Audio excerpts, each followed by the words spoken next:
Theresa May est donc rentrée bredouille du sommet de Bruxelles. Une nouvelle fois, aucun accord n'a été trouvé entre son gouvernement et l'Union européenne sur les conditions de la sortie du Royaume-Uni. Les négociations sont au point mort. Pourtant, la date fatidique du 29 mars 2019 approche. Aujourd'hui, à Londres, une manifestation est prévue pour réclamer un nouveau référendum sur les conditions de sortie du Brexit. Bonjour, Jeremy Stubbs. Bonjour. Bienvenue. Vous êtes le président de l'Association des conservateurs britanniques de Paris. Pourquoi de tant de tergiversations ? Parce que c'est une négociation extrêmement complexe. Peut-être une des plus complexes de toute l'histoire humaine, donc ce n'est pas facile. Et puis, une négociation, ça devrait être quelque chose de logique, mais il y a toujours les tempéraments humains qui s'interpose entre nous et le bon résultat, en quelque sorte. Le tempérament humain et puis ensuite, en l'occurrence l'histoire, puisque sur ce dernier sommet de Bruxelles, les négociations ont achoppé sur la frontière entre l'Irlande du Nord, la République d'Irlande et la Grande-Bretagne. On sait que le Democratic Unionist Party nord-irlandais, qui est très conservateur, défend une Irlande du Nord loyale à Londres et au Royaume-Uni. C'est compliqué parce que c'est toute l'histoire aussi qui se ramène là. Oui, mais il faut préciser que le sommet de cette semaine, ce n'était pas pour négocier. C'était pour se voir et ensuite fixer une date pour un autre sommet. Donc, comme vous l'avez dit, Theresa May, elle est rentrée bredouille, mais il faut dire en quelque sorte qu'elle est partie déjà bredouille avant ce sommet. On savait que, malheureusement, la pierre d'achoppement, c'est toujours la frontière irlandaise. Et c'est là-dessus qu'on va devoir travailler dans les semaines à venir. Quelle est la position de Theresa May ? Elle est, je pense, réaliste. Elle est réaliste parce que, pour l'instant, en dépit de tout ce qu'on peut prétendre, cette frontière est un vrai problème. Qu'il y ait un accord ou non, c'est-à-dire le no deal, le propos anglais que tout le monde cite en ce moment, cette frontière restera un problème. Et donc, elle essaie de résoudre le problème. Elle a fait plusieurs tentatives, elle va tenter encore. Pour le moment, la meilleure solution, mais c'est une solution provisoire, c'est que tout le Royaume-Uni reste dans une union douanière avec l'Union européenne. Est-ce que le no deal, Jeremy Stubbs, c'est crédible ? Non. Non, ce n'est pas crédible, ce serait un désastre pour tout le monde, de quelque côté de la Manche que ce soit. Évidemment, il faut évoquer cette possibilité. Ce serait irresponsable de ne pas l'évoquer. Mais tout le monde doit l'éviter. Si jamais il y a un no deal, comme on dit, le 29 mars, eh bien, les noms de Theresa May, de Michel Barnier, d'Emmanuel Macron, de Madame Merkel, et ainsi de suite, seront, à mon avis, tout à fait condamnés par la postérité, parce que ce sera un désastre pour nous tous, et toutes ces personnes-là seraient responsables. Je pense qu'elles sont plus ou moins conscientes de ce fait, donc elles vont faire le maximum pour arriver à un accord. Pour l'instant, Jeremy Stubbs, celle qui est la plus concernée, la plus touchée, peut-être même sur la sellette, en tous les cas c'est ce qu'on dit, c'est Theresa May. Certaines mauvaises langues européennes disent que c'est surtout Theresa May d'ailleurs qui a besoin d'un délai pour trouver une majorité politique à Londres. Elle est complètement coincée dans une impasse politique au sein même du camp des conservateurs. Qu'en pensez-vous ? Je pense que, oui, elle est sur la sellette. Rien de nouveau à cet égard. Mais ça va de mal en pis. Oui, mais c'est peut-être comme ce phénomène mathématique de l'asymptote, c'est-à-dire la courbe qui s'approche de zéro sans jamais peut-être l'atteindre. Nous savons qu'il y a une date, le 29 mars, et qu'avant cette date, un accord doit être mis devant le Parlement et ratifié par le Parlement britannique. Est-ce qu'elle aura une majorité ? Ce sera très, très, très serré. C'est certain, ce sera serré. En même temps, tout le monde sait que si on refuse cet accord, tout est à recommencer. Tout est à recommencer. Est-ce que les députés britanniques, quel que soit leur parti, voudront tout recommencer au dernier moment? Ça, c'est la grande question. C'est peut-être ça qui protège Theresa May en ce moment. Elle est quand même dans une situation politique impossible, prise en étau en ce moment entre l'Union européenne d'un côté et sa majorité. Est-ce qu'on n'assiste pas, au fond, à une crise interne aux conservateurs britanniques, avec dans le camp des conservateurs cette idée que plus rien ne va plus entre les partisans d'un Brexit dur et les partisans d'un Brexit doux? Eh bien, cette crise, elle n'est pas propre au parti conservateur. Elle est propre à toute la classe politique britannique? Toute la classe politique et même, je dirais, européenne. Ce qui est sûr, c'est que si jamais quelqu'un devait faire tomber Theresa May, ce serait un autre conservateur. Vous voulez dire Boris Johnson, par exemple, pour ne pas le citer? Peut-être, mais si ça se passe, le premier pas, ce sera quelqu'un d'autre, de moins connu, qui le franchira. Et pour le moment, personne ne l'a fait. Personne ne l'a fait.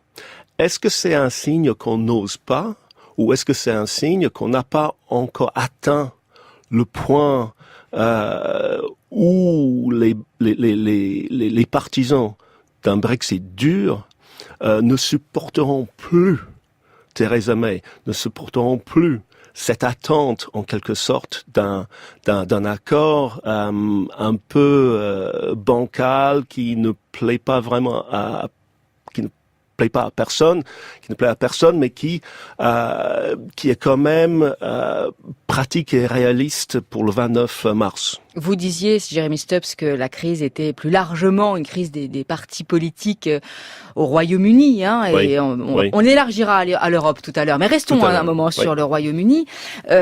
Cette idée d'un nouveau référendum, est-ce que c'est une bonne idée pour vous? Ce matin, dans une tribune au Monde, le maire travailliste de Londres, Sadiq Khan, en arrive à la conclusion que le peuple britannique devrait avoir en dernière instance son mot à dire sur le Brexit, ce qui signifie, écrit-il, un vote public sur tout accord final conclu par le gouvernement ou sur un Brexit sans accord, au cas où les négociations avec Bruxelles échoueraient, avec comme alternative l'option de rester au sein de l'Union européenne. Un deuxième référendum dans les mois à venir est très très peu probable. Il n'y a pas une majorité pour. Hein. Il n'y a pas de majorité pour. Un autre référendum dans quelques années, quelle que soit la situation, c'est possible. Mais je pense que déjà, les gens, ils en ont marre des référendums pour le moment. Et un autre référendum, ça ne pourrait que diviser encore plus. C'est regrettable, mais c'est le cas. Et donc, je peux dire avec une certaine confiance, il n'y aura pas d'autres référendums. Même si les gens qui se manifestent aujourd'hui ont absolument le droit de le faire. Jeremy Stubbs, le Times pense qu'Emmanuel Macron fait tout pour qu'un nouveau référendum ait lieu à propos du nouveau référendum. Est-ce que vous avez l'impression, vous qui êtes à cheval malgré tout entre les deux pays, que là-bas, en tous les cas peut-être dans les médias, à défaut de dans l'opinion publique, les relations se tendent entre les Britanniques et les Français? Certainement entre les Britanniques et, disons, les continentaux. Nous savons que depuis le sommet de Salzbourg, il y a une nouvelle méfiance à l'égard des leaders européens. Et bien sûr, parmi ces leaders, il y a Monsieur Macron qui fait son intéressant en quelque sorte. On l'a cité après le sommet de cette semaine en disant que le problème est désormais britannique. Ce n'est pas à l'Union européenne de trouver des solutions pour un problème politique interne, a dit le chef de l'État français. Oui, donc il a raison dans la mesure où, comme nous le disions tout à l'heure, il y a les calculs sur le vote au Parlement. Et tout dépend de ça. En même temps, ce qui sera amené devant le Parlement, ce sera un accord fait avec les Européens. Donc dire que les Européens peuvent s'en laver les mains comme Ponce Pilate, c'est aller beaucoup trop loin. Vous êtes donc le président des conservateurs britanniques ici en France. Mais à côté de ça, Jeremy Stubbs, vous êtes consultant. Vous êtes spécialiste en leadership et en prospective. Vous avez écrit un livre sur le management pour les nuls. Est-ce que, pour vous, Theresa May a une bonne stratégie? Est-ce qu'elle est à la hauteur de la situation? Qu'est-ce que vous lui conseilleriez? De continuer. De tenir bon? De tenir bon. Dans une situation qui est une impasse pour l'instant? Oui, c'est-à-dire que pour le moment, la situation, elle est à peu près la suivante. Vous traversez un champ de mine en sautillant sur un pied avec deux vases Ming en équilibre sur la tête. C'est sa situation. Elle ne peut pas revenir en arrière, elle ne peut qu'avancer très doucement. Et sa stratégie, en fait, c'est de dire que les autres, pour le moment, n'osent pas l'attaquer. Parce que si ces deux vases Ming tombaient, ce serait un problème pour tout le monde. Ce serait un grand problème s'il y avait actuellement une nouvelle élection pour le leader du Parti conservateur. Donc, elle est coincée dans cette position. Sa marge de manœuvre est extrêmement limitée. Ce qu'il faut admirer quand même chez elle, c'est qu'elle est très têtue. C'est sa ténacité. Exactement. C'était peut-être ça la qualité qu'il nous fallait dans cette situation. Jeremy Stubbs, en cas de non-deal, de no-deal, quels seraient les partenaires ou les alliances à venir possibles? On a vu des rapprochements en juillet dernier, des possibles accords entre Washington et Londres qui ont été au cœur du débat. Le président américain avait déclaré qu'un soft Brexit tuerait probablement un accord de libre-échange avec les États-Unis. Donc il y a un troisième partenaire, mais qui est un partenaire un peu compliqué, qui est Donald Trump. Est-ce qu'il est réellement un allié de Theresa May?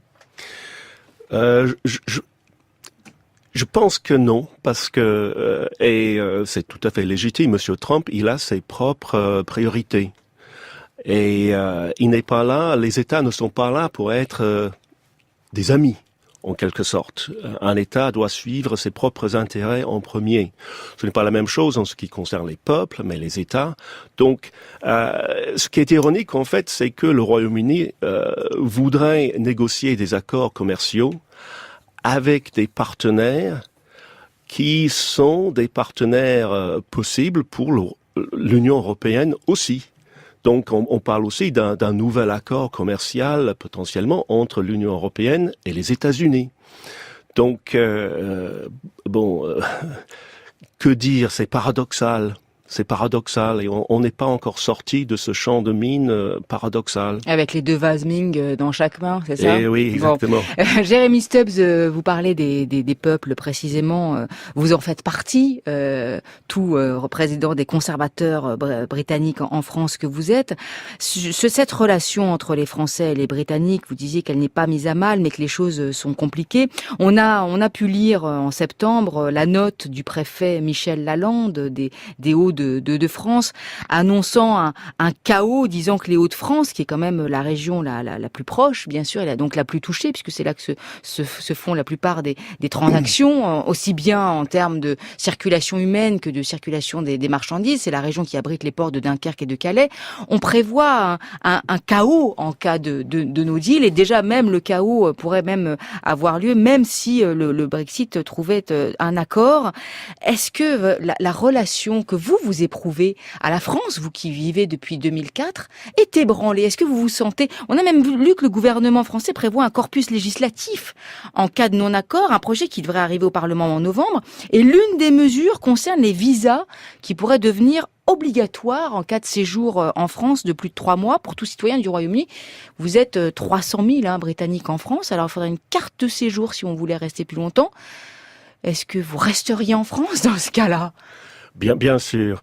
Et d'ailleurs, on a beaucoup exagéré cette histoire de carte de séjour et de visa. Cela a été évoqué dans le document français, mais ce n'est pas du tout pour le moment une proposition. Et là, il est vrai que des deux côtés de la Manche, on roule un peu des mécaniques pour négocier sur le statut des citoyens des uns et des autres. Après tout, à Londres, il y a, on ne sait pas exactement, mais on dit 300 000 Français.